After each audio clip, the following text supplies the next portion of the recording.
So again, I'm Jennifer BONINE.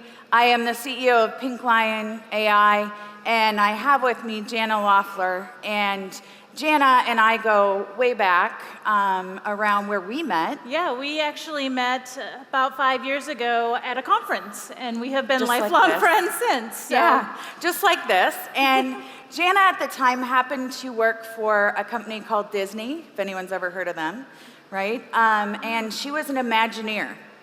And so part of what's inspired the talk we'll give today, Life of a Tester from Once Upon a Time to Happily Ever After, is around looking at the changes we all face in our careers, no matter what it is. And one of the gentlemen Janna had the fortune to meet was one of the legendary Imagineers for Disney.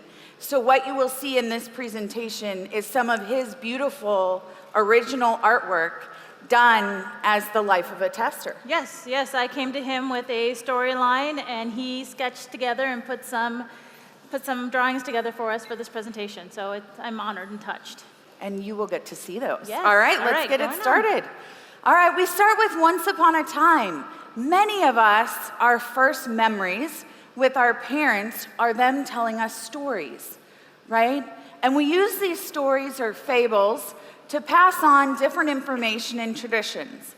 So what we want to do here is talk about once upon a time, where we've come from as testers, where technology's come from, and then some of the trends and things that we're seeing, and then where we're going, and some of the skills we think are going to be important as we move into the future. So when you leave here today, what are you going to do different tomorrow? What are you going to do different next week? What are you going to do different next month with the information you received here at this event? So let's start by looking at a video that tells us where we've come from, because sometimes we forget exactly how quickly things change.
So we've seen a lot of change, right?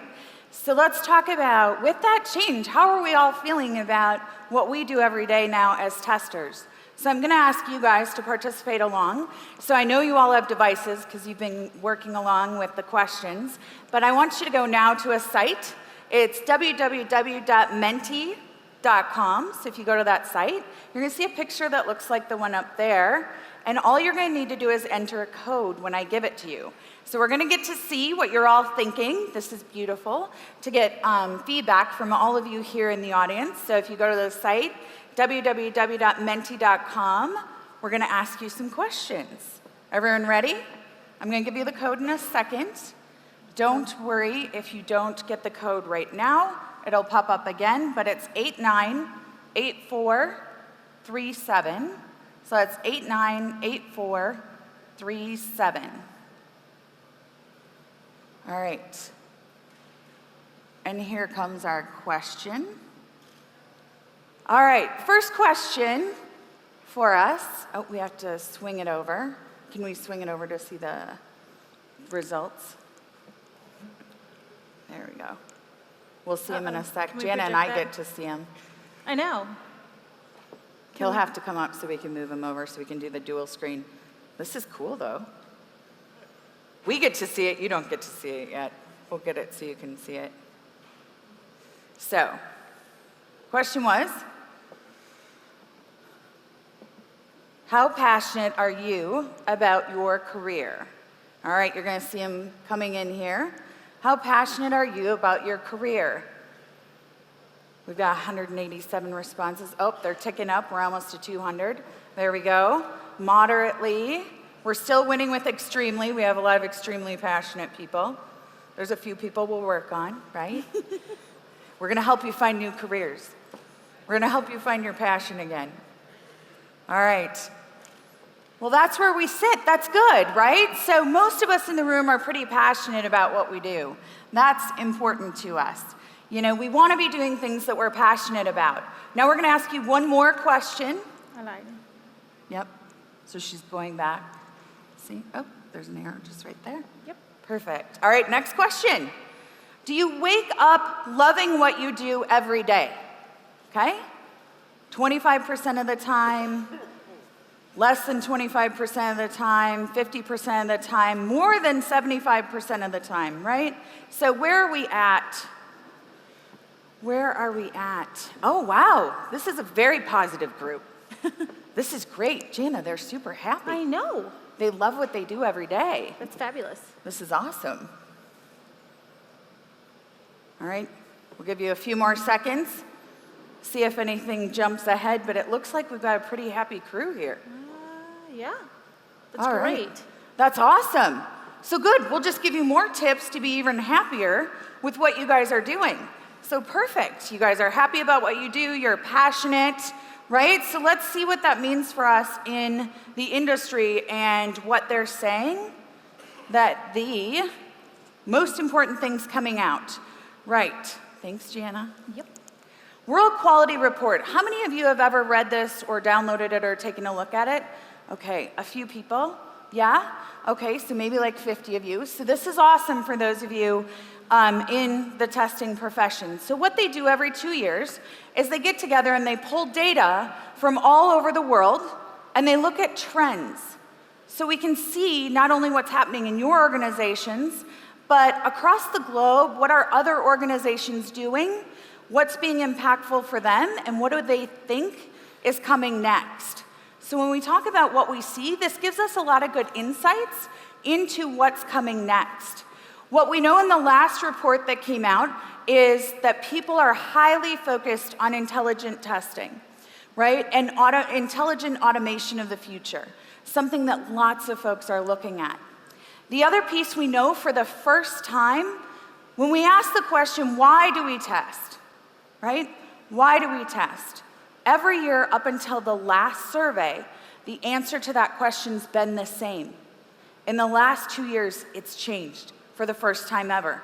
So for the first time ever, the top response for the survey was not to find defects anymore, right? Still important, but it wasn't the top response. What we found is now our job centers around end user satisfaction.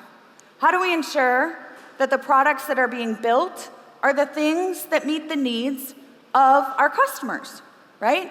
So end user satisfaction for the first time is the top response of why do we do this, and it's so important. The next thing we see, which is not a surprise given some of the discussions here this week, is that people are looking into strategies to optimize, create more efficient testing, have more coverage, have more reliability in what they're testing, right? So data, big deal right now. Having the data to make appropriate decisions in the organization, incredibly important.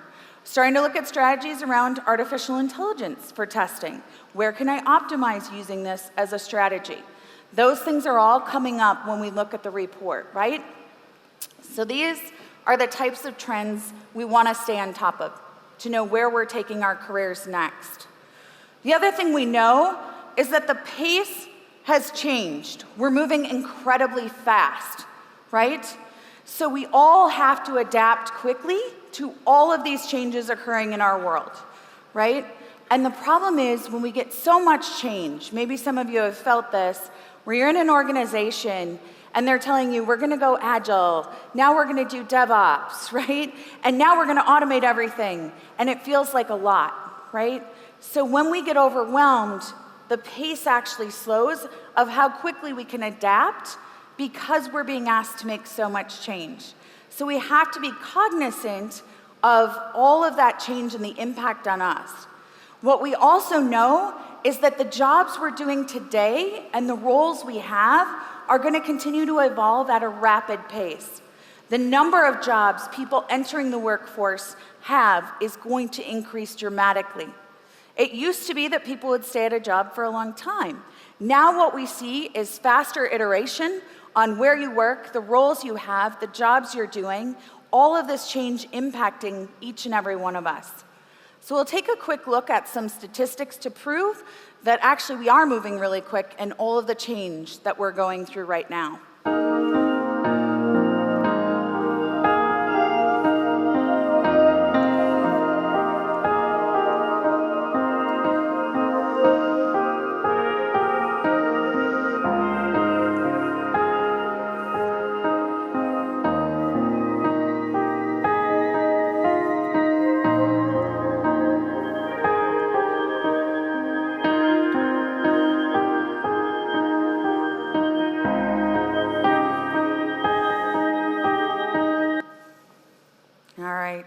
Yeah, so what this also tells us is that the people in our organizations that we're working with are going to evolve and iterate quickly too. So our teams change dynamically, our skills are going to change dynamically. We've got to keep track of all of the things that are important that help us adapt and adjust to all these changes. The other thing we know for you, if you haven't seen it yet in organizations, is data is critical. Not just for your business and running that and what's important to consumers, but data is incredibly important to us in what we test and how we test to meet the needs of that consumer. We're seeing more and more in teams where we have data scientists and data analysts that are helping the quality organizations drive and decide what and how things are getting tested in the organization. So we'll see more and more of that, I believe, in the coming years. The other thing we know is that AI is here, and AI for testing exists. As Jess showed yesterday, there's a number of companies out there that help people with this, but the reality is we need to start to have strategies around it. Doesn't matter who or what you use, the idea is that you're starting to think about it and you're creating that strategy proactively, right? So don't just believe it because we said it, but we can actually see it.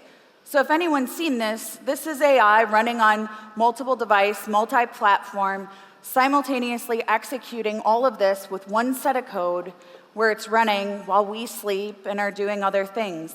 So having the ability to look at how best to leverage these things is important. But this type of technology or any technology isn't the most important thing. The most important thing is us as people and what we do. And what do we do better than technology or AI or anything? Phil talked about this one, empathy. Empathy and cultural sensitivity. We are the ones who can be empathetic and understand what the impact is. We have contextualized intelligence where we actually put that intelligence into context and perspective. We're going to need to continue to do that. As we look at data, as AI gives us more information, it sometimes gets it wrong. So it's up to us to use our contextualized intelligence to test that and know when we're seeing a pattern that doesn't make sense to us. We have to do that. We have to be collaborative and creative. We have to be able to work well with others and communicate effectively. And the last piece, which is what we're going to focus on for you guys this afternoon, is storytelling. How do we tell our story so it resonates, so that the executives in our organizations understand the importance of what we're doing, so that we can be impactful. Being impactful means being able to tell that story in a way that resonates with the people that you're talking to. So Janna's gonna help us Yes. with that. And I'm going to give an example of storytelling by talking about the history of software testing. So, once upon a time, there was a group of knights, and they were revered throughout the kingdom as being some of the most smart, intelligent, innovative knights out there. But their job was to protect the realm. And one day, the princess of the realm came to them and said, "I need help. My suit of armor is just not working right." And sure enough, the knights, they responded to the call and came running to the princess castle and said, "Let us help you. Let us look at this armor of yours and see what we can do." So they started poking and prodding, all except for one. One knight kind of stood back and she just kind of watched all these other knights poke and prod, and she watched the little bugs kind of start running out of them because there's always bugs in armor. And the bugs, the knights, they deliberated a little bit and they talked about it and they said, "We just can't get this to work. You're gonna have to scrap it all and redo it all." And the princess was thinking, "Oh my goodness, this was my favorite piece of armor. What am I going to do?" Well, that one knight, Dama Grace, said, "Wait a minute." And she walked up, looked at the princess's gauntlet, plucked a moth, and all of a sudden, the gauntlet finger started to work. And the suit of armor was restored and fixed to its original glory. So the moral of the story, sometimes you have to take a step back and look at things differently, and that's what we do as software testers. Now, some of you may be familiar with some of the history of software testing and the software and computing in general. When software testing and software computing started, there weren't really a whole lot of software testers. It was primarily developers. And developers were the ones responsible for not only building and implementing, but testing the software as well. Which brings us on to short story number 2. Once upon a time, there were a group of developers at a company. And there was this one tester, and she asked a lot of questions. And everybody else on her team was starting to think, well, she must not be a very good developer if she's constantly asking questions and challenging things. So they all kind of got together and said, "Fine, you're not a very good developer. You obviously don't know what you're doing because you're asking too much questions. So we're going to develop the software and you can just test it." So they did, and she started testing, but there were so many more of them than there were of her. And they kept throwing more and more work over the wall once they developed it. Frustrated beyond belief, she decided, I'm gonna see what I can find out. And she heard about this magical place, this place called HUSTEF, a software conference. And she's like, "I'm gonna go check this out." And when she went there, she discovered other people who were like her. They were curious, they were passionate, they liked questions, they liked challenging things. And she came back to work with new energy, new ideas. Moral of the story, our curiosity is part of what makes us special.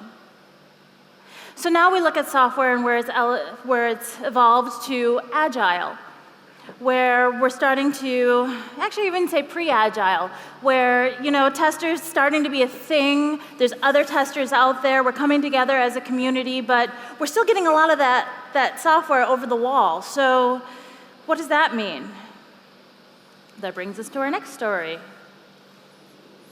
There once was a software tester. Notice how these all start. Once upon a time, there was a software tester. And she loved to take daily walks in her village. And one of the routes that she would take was down this path that went by a dam. And one day, she noticed the dam was leaking. There was a hole in the dam. So she did what she could do, and she stuck her finger in it. And she's like, "Okay, it's fixed, but I can't stand here all day." Well, sure enough, a developer friend came by, and she looked at her developer friend and said, "Help." And the developer said, "Aha, I have a patch kit. I'll run home and get it and come back and patch it."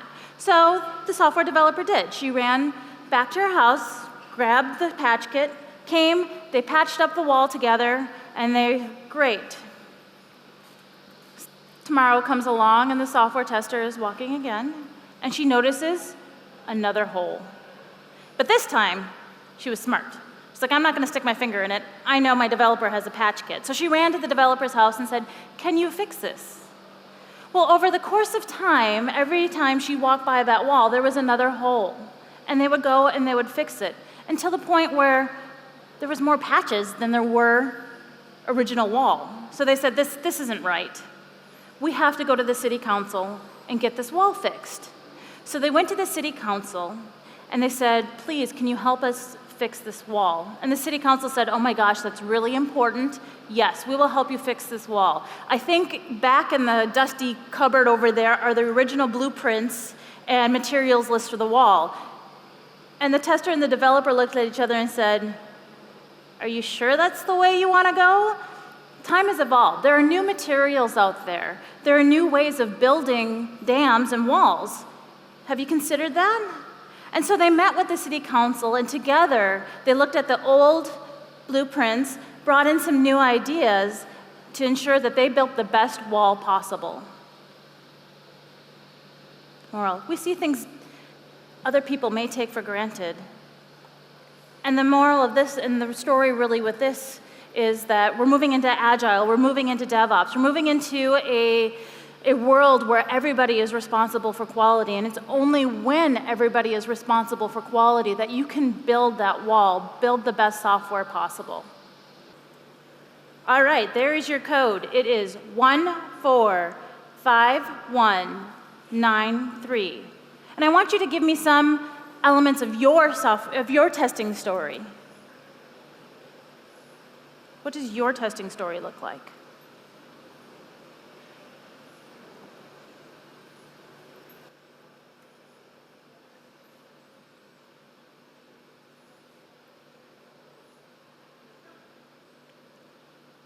That's awesome.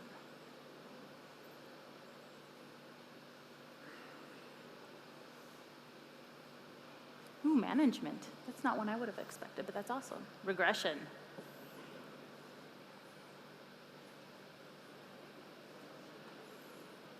Automation. Looks like we have a lot of passion for automation. I'm telling you, this is a passionate group. They're happy. I know. This is great.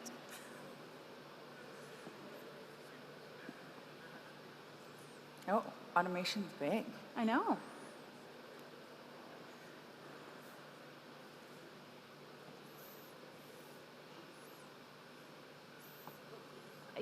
I keep going back, but I'm like, the answers keep flying in. This is fabulous. I know. We'll give it a couple more seconds, and then we'll go back to the presentation. Look at them coming in. I There know. you go. But automation is honestly the definite forerunner. So awesome. We have a passionate group about automation. Automation is obviously part of your testing story. Look at those emojis, too. I know. I love the emojis. We have a creative group, too. This is good. So. All right. So, before we give you the elements of a story, we're going to have you practice talking to someone else and telling a story. So, what we're going to have you do in a second is we're going to ask for your help to engage in this conversation. So, we're going to do a quick practice with everyone in this room. So, we want you all to help us here. So, I'm going to give you the parameters of the story that you're going to be discussing with someone near you very shortly. Sharpen your storytelling skills. Right? Get ready. All right. So, here's what we're going to do. In a minute, I'm going to have you stand up, and I want you to talk to the person next to you, right? Some of you are going, I don't like to talk to other people, and that's fine. So if you don't stand up and you choose to stay seated, we respect that, but you have to talk to yourself. So the idea is you either talk to the person next to you or you talk to yourself. You decide which is better, right? So you can stay seated, up to you, but you have to have this conversation in your head then. All right, so if you could do or be anything, I would. That's what we're going to talk about. Now, that seems pretty vague, right? This is kind of sometimes like the requirements we get, so do you want me to give you a few more hints? Yeah? Okay. First one, you have $1 million in the bank. Yay, we have $1 million.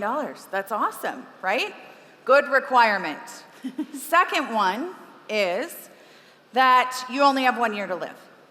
Right? Boo. Boo. Like with all things, we can't make it too good. We have to put some constraint on you. So you have $1 million, 1 year to live. Let's give you a last one. So your third one is, you are completely healthy. Yay, that's a good one, right? So the good one at the end is you're completely healthy and you have no physical or mental impediments, okay? So when we say go in a second, are you ready? You're building your story. In a second, we're gonna have you stand up, you talk to someone next to you or stay seated and talk to yourself. We're gonna give you about 1.5 minutes to do this. So we wanna see how you do, and then we're gonna tell you why we actually had you practice this. All right, everyone ready? Stand up. We'll let you go. It's kind of like I have a new future, but it needs to be delivered tomorrow. I know, right? But I'm healthy, and I can do this.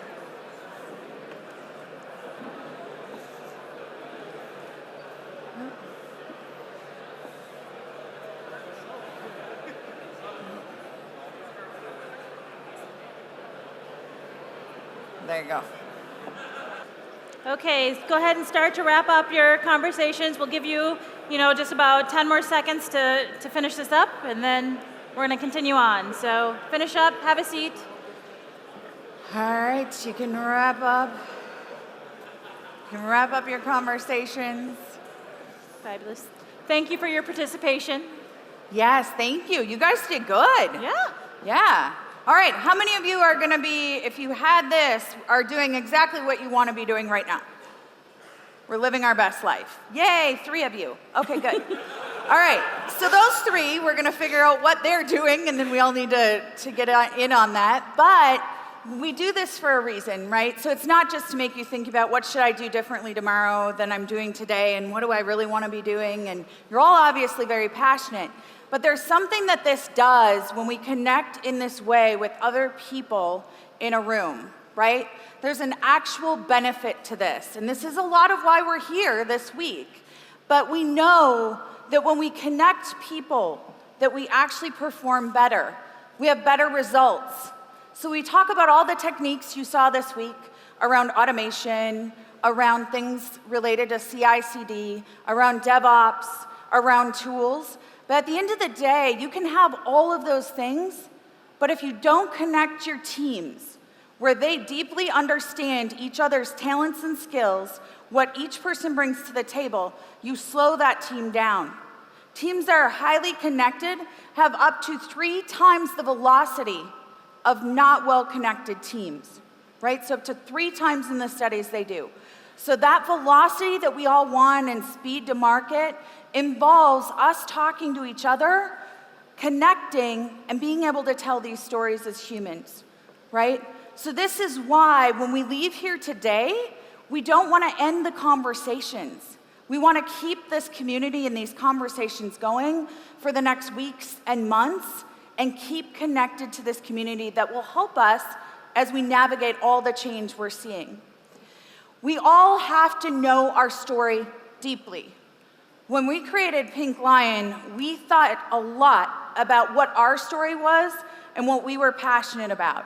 So I'm going to show you a short clip that tells you what we do and what we're passionate about and why we use stories to communicate what we do, to inspire us to continue to stay on our why every single day. Games aren't static. They're played on the train to work, with new outfits and levels released daily. That new bunny suit? Tested, bought, confirmed, and the users love it. Media isn't one size fits all. Complex algorithms learn which rom-coms are perfect for Saturday night and what to add to a newsfeed for Monday. Personalized content equals happier user. Transportation doesn't involve unfolding a map, but using a phone to deploy complex logistics that safely summon the closest driver in an unfamiliar city. A teen's first car has more tech than the moon landing, and mom wants that stuff tested. There's more customer data that can help engineer new features and make sure your customers feel happy and safe. Travel is more than a 2-week trip to Bora Bora. It's loyalty programs that remember a customer's favorite tropical drink and curate new trips to satisfy their wanderlust. Every industry now involves technology, and if you want it to work, it has to be tested at scale with reliability. Help your team create with confidence Wow users with flawless experiences, all at superhuman speeds. PinkLion AI, bringing AI to the world's app teams. All right. So that's what we do. That's our story, and we're really passionate about it. But you need your story, right? So what Janna's going to talk about is how you build that story and the elements you need to build it. I went backwards. Can you go forward? Thanks. Awesome. So, what is a story? And where I started with this is, okay, I knew I had to tell my testing story, but I didn't really, I'm not an English major, I'm not usually a storyteller. I don't think of myself as a storyteller, let's put it that way. So I did my best, and I'm like, I'm gonna go to the dictionary and figure out what is a story. So this is one of the definitions of a story. Is an account of past events in someone's life or the development of something. I was like, wow, that kind of sounds like software. Development of something. And my job as a tester, well, I have to account for the past development and the continuing development of something. It's also a particular person's representation of the facts that matter. So when I run a test, that's my representation of the facts of that test. It's a situation viewed in terms of information known about it or its similarity to another. Well, when I look at software, I have to look at the requirements and everything that I know about the software. And it's facts about a present situation. Okay, I ran this test. What does that really mean? And what are the facts about this? So I did what any good tester would do when it came to learning about a story. I Googled it, right? I Googled, what is a story? How do I write a story? And I found on a creative writing website that a story has 3 elements. It has a person, an animal, an object, obstacles, and a goal. There we go. So what does this mean to me as a tester? How do I tell my testing story? Well, every time I start testing, I have to test something, right? Software, system, looking at different product features. Well, that's an object. I may have some obstacles to overcome. How am I going to do this testing? You know, do I need a test environment? What tools do I need? There are a lot of obstacles. What requirements? What don't I know? What questions do I need to ask? What are some of those obstacles that I go through when I test the software? And it has to have a goal. What's my goal in all this? What's my mission? What am I trying to obtain here? What I'm trying to do? Oh, well, is that my expected result? So all of us really are storytellers. We have to say, what am I doing? Why am I doing it? What's my goal? And we have to do it in a way that presents the information in a valuable way to the people who need it the most. We're storytellers. I thought that was pretty cool. And that was kind of one of the driving things behind this talk was figuring out how to tell a story. So that's what I went to Floyd with, and I said, oh my gosh, I want to tell a story. And he's like, great. And I learned something new about myself. So that's something to take back with you is what is your testing story? And how do I tell that story? What kind of story does a pass-fail ratio say? What kind of story does the number of test cases say? And do I care? Is there a story there?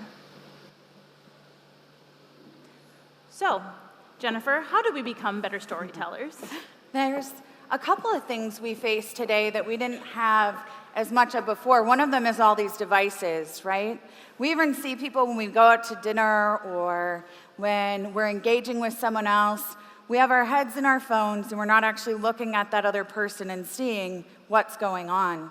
So, do you know there's actually a term for this? What is it? It's called phubbing. Phubbing. It's phone snubbing. Nice. So if you've ever seen two people like sitting, or one person Yeah. and you're trying to have a conversation with them, they're kind of snubbing you, and because they're on their phone, it's Yeah. called phubbing. Interesting. I Now know. you all know. Now you That's know. your new term, right? So one of the things we can do, though, as individuals and as people, is learn when it's appropriate to sometimes, not always, but sometimes put those down and engage in a conversation. Look into the people's eyes, see how they're reacting to the information we're giving, right? So instead of doing all of our communication anonymously through our devices, having conversations and doing that's important. Empathy, we heard it. It's one of the top traits we need as leaders is to be empathetic. So we need to be able to understand what empathy is and how to express empathy to others that we're working with. We need to be able to tell a story, like Janna said, right? We need to engage in our community, coming to events like this, going to conferences, then not just leaving it here, but doing something with it beyond that. You know, giving back, contributing to the community. I know one of the things Janna's talking about this year as a goal is doing more open source. Yep. And contributing to that open source community, right? So adding back in, as we talked about yesterday with some of the keynotes as well, like give back, right? You know, put something else back out there for other folks. You know, the other thing we can do is communicate visually. There was a talk earlier this week in a workshop on mind mapping, using tools to give visuals to communicate your message. We may not realize it, but our brains naturally process visuals 60,000 times faster than words on a page, right? Visuals resonate, we remember them. So whenever you can, tell your story with a picture. That's why we use those beautiful illustrations from Floyd. Yep. It tells a different picture, it gives you that picture, and you remember that story much longer.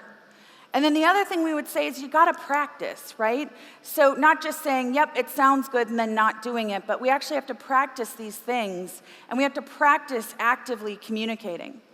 Whether we know it or not, the other studies have shown that when we do what is it called? What are we doing? Fubbing. Fubbing. When we're doing that the trust level, even if no one says it, between the two individuals who are having a conversation has dropped, whether you realize it or not, right? Because if the person's not looking at us, we don't know they heard us, right? We don't know they heard everything we've said. They actually say this is having a huge psychological impact on children. Because think about, for those of you that have what I call tiny humans, how often as parents we are on those devices and they're pulling at us, trying to get our attention. Because they want to be heard, they want to be seen. And I have to say, this is one of my favorite slides because I always look at the audience before we come to this slide and talk about it, and the number of eyes that I see after this slide is incredible. I know, right? All the phones went down. They're like, oh, super guilty. I didn't do that. Doing it right now. But we can be better, right, as humans. This is one of the things that I think is important for us to remember right now more than ever. So this is a proverb, some of you may have heard this before. But with social media, with the ability to communicate without having to see the reaction of the person we're giving feedback to, there's some important things I like to tell people to think about before you do it, right? So when we're sending those posts or commenting on people's stuff or having reactions, I think we have to remember three things, right? So if we do these things and have these as our gatekeepers, right?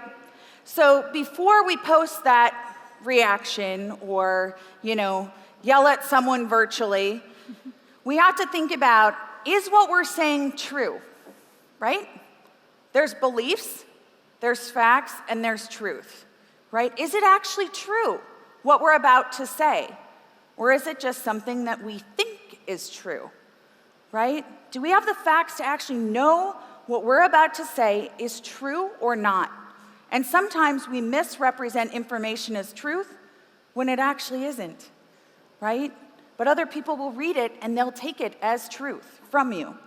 The second thing, if you've already got through the first gate of it's true, is it actually kind, right? There's a lot of things I could say, but is it kind and is it what I should say, right? So is it kind? If I've got through truth and kind, then I have to say, is it really necessary? Is it going to make a difference if I say this? I may want to say it because it makes me feel better, but is it necessary to communicate it in that way to someone else? We may have had this, we get real upset about something, we generate that email or that text message or that Slack message, and then we just sit on it for a little bit. And then we may go, you know what, I don't really need to send this, right? Is it necessary? And I usually, I have a trusted advisor. You know, I have somebody who when I am feeling that way, or if I get frustrated, even when it comes down to silly things like, you know, making a comment on a code review, I have somebody look at it first, and I'm like, okay, how do you interpret this? Because especially a lot of us who work in this digital world, where we're writing emails, where we're writing comments, when the communication is not happening face to face, how I write it may not be the same way that you interpret it. So sometimes it's worth just taking that extra minute or two and having somebody just say, can you read this? What kind of message am I sending? What are you reading from this? Because maybe that's not what you intended. Yeah, absolutely. And then what we want to remember as we navigate some of these things around telling our stories, becoming better communicators, navigating our careers as we go through all of this change we showed in the beginning around how we're transforming technology, to remember and all of us to keep present in is trust your instincts. We naturally know what we're good at and what our gifts are that we bring to the table. So trust your instinct and focus on those things. You want to be who you are, not who you see someone else being. And sometimes when we see trends or things changing, we try and emulate other people, but that's not us, and it's not what we're passionate about. So I would say trust your instincts. Yes, and learn what is an instinct and what's just a visceral reaction to something. So make sure you understand, okay, is my gut telling me this, or am I just having an immediate reaction to something? The next piece we would say is you've got to follow your path, right? So don't do it just because you see a lot of other people doing it. Do it because it makes sense for you in your career. So you have to build that path for yourself proactively. Sometimes we go through our careers letting organizations drive the path. We have to know who we are, what we're passionate about, and where we want to take ourselves in our careers, and consciously build that path for ourselves, right? Not letting that path get built without our input. And the last thing we would say is your life is like a movie, right? So what we know is that we have to write our own endings. We get to choose how that story ends. It's not written yet. So for all of us in our careers sitting here today, we get to decide what we want that ending to look like, how we want the story to finish. So again, what we would say is change is inevitable. We're going to see more changes year over year in our space. Trust those instincts, know when they're instincts, or when it's just a gut, visceral reaction to something. Following the path and embracing who you are, your talents that you bring to the table, and then making sure that when you write the ending, it's the ending you wanted and that you choose, right? Write that ending for yourself. And you can do this not only, I know we're talking a lot personally, but in your career. And what does that look like? As a software tester, this is something I recommend to everybody that I mentor and work with, is figure out where you want to go. And as Phil said, one of the 7 habits is start with the end in mind. So write that ending first. Sometimes when we look at, that's what we do in our everyday test jobs. We look at the requirement. We start with the ending, so we can apply that at a grander scheme to us as humans. Absolutely. So when we talk about some of these new technologies, if you say, I'm interested, I want to get involved, then take that step, get involved. There's a lot of free resources now available to you for courses, different things you can do if you're passionate about it and you want to learn about it. So what we would say is, final lesson we want to leave you with is, you determine your ending, and I'll leave you with this because I mentioned tiny humans. I have one of these. We had 3 people that said they're basically living their best life. This kid wakes up every day and says, Mommy, I'm living my best life, right? So if we can channel that for ourselves, right? Living your best life, having those best days ever, and choosing what those are consciously in our careers, with our families, with what we do, then we believe that you will live happily ever after. And I think we have a book to give out, don't we? We do. We have a book to give out. In tradition that was started yesterday. Really, we didn't plan this, but We it just worked out. didn't, but we have a book. We have a book that's signed on how Google tests software. So we will hand this out. We had one of the authors of the book sign it. And we'll do what Phil did. Who wants our book? Does anyone want our book? Oh, look at there. Yep. Janna, So look, or signed? Tracy get. Yeah, it is signed. He doesn't sign very well, but it is signed. I swear it's not me or Janna. We didn't sign Tracy, you get to determine who. Oh, you don't want to do that? All right. Oh, we have exciting over here. Or Tariq can do it. There we go. it. All right, Tariq, you do it. We gotta give it to one of the ones that. This is like The Price is Right. She looked really excited. I thought she was gonna run down here. Yay! Yeah. Yay! I thought she was gonna run down the aisle to him. All right. So we hope that you guys leave here and go back, but don't just do the same things. When you go back after all this awesome 3 days, look at yourself, put a reminder on the calendar for next week, 2 weeks, a month out, and just remind yourself, what am I doing different? What did I take away? What things am I changing about how and what I do in my career and my everyday job, so that you can actually leverage all this awesome information we got these last 3 days? Yes. All Because right. I will also guarantee you, if you don't know your testing story, your manager won't either. There you go. Yeah, advertise yourself. Yep, absolutely. Well, that was what Janna and I had for you. I don't know if we have time for questions or not, but we'll push it over to... Well, an applause definitely for the ladies at the end, but please stay there because we do have time for questions. All right, And now we will show you what the audience is interested in. There you go on the screens. Jan, do you want to read it? So, Which one well, are you they doing? can read it up here too. Oh, okay. Yeah. Do you say that? No, I wouldn't. I think they are just as important, because without domain knowledge, without an understanding of what you're talking about, you can't really present. I mean, a lot of people could come up here on the stage and start talking, but they wouldn't be able to present it and to do something that's meaningful to your audience. So in order to have a story that's relevant to your audience, to be able to tell that story, to be able to present, you have to have some domain knowledge. Fair, I agree, absolutely. Books, resources, classes to help you get better at storytelling.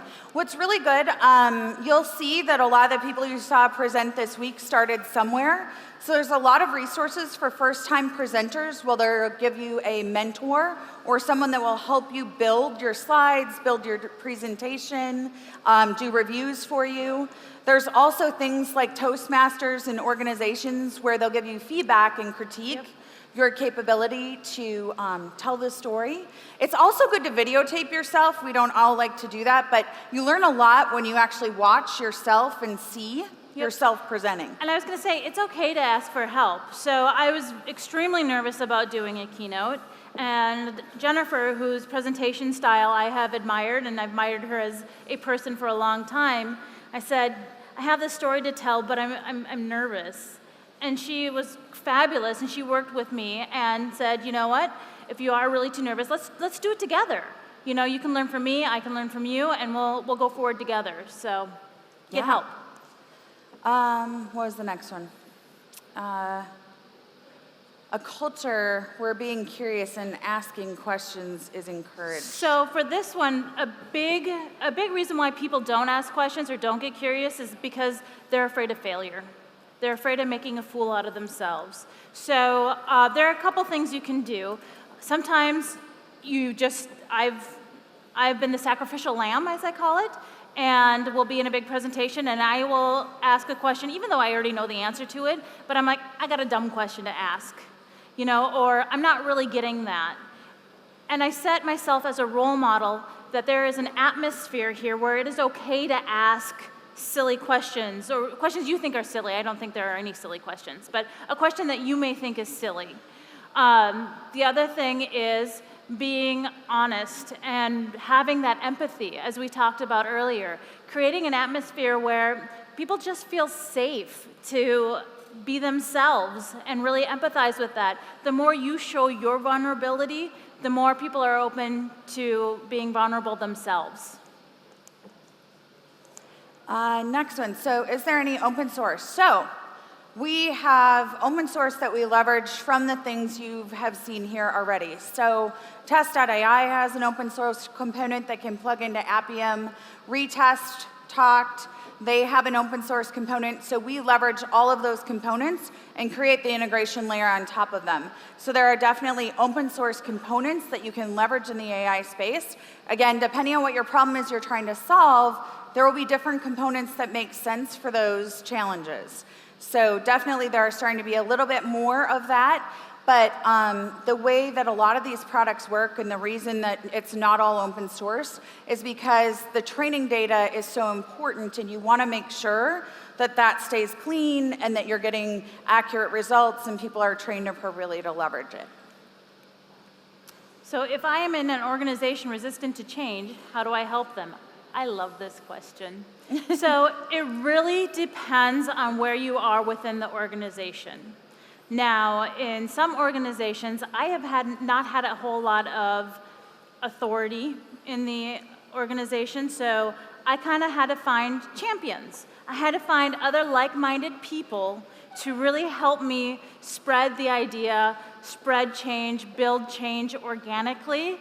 I also had to really look at it from a business angle. I had to stretch outside my testing skills and say, what's an ROI for the business to change? What is this going to, where is the investment in this? Sometimes I had to translate that to dollars because I had to know the story as it was relevant to whom I was talking to. So I had to do all of that to really help promote change. I've had other organizations that I went into, and it didn't matter how much I tried to help change. I had one team that no matter how much I had to help them, I did courses, I did everything, they still weren't getting it. And I looked at them and said, you know what we have here is a strong difference. Maybe there are better opportunities for you out there because this is the direction that we are going. And if you don't like it, that's okay. It's great to have your own opinion, but maybe this isn't a right culture fit for you. So it really kind of has to depend on where you're coming from and where you're at. All right. Yes, but we have to know how you came up with the PinkLion name. The We Voltron. cannot leave. It was Okay, really the Voltron. Two things. It's what Janna said. So the Voltron, but the other piece was AI is kind of scary. You guys saw the horror story, all the things, right? So we get scared. But we know that it's going to impact all of our lives, and we're going to be using it at some point, whether it's today or a week from now.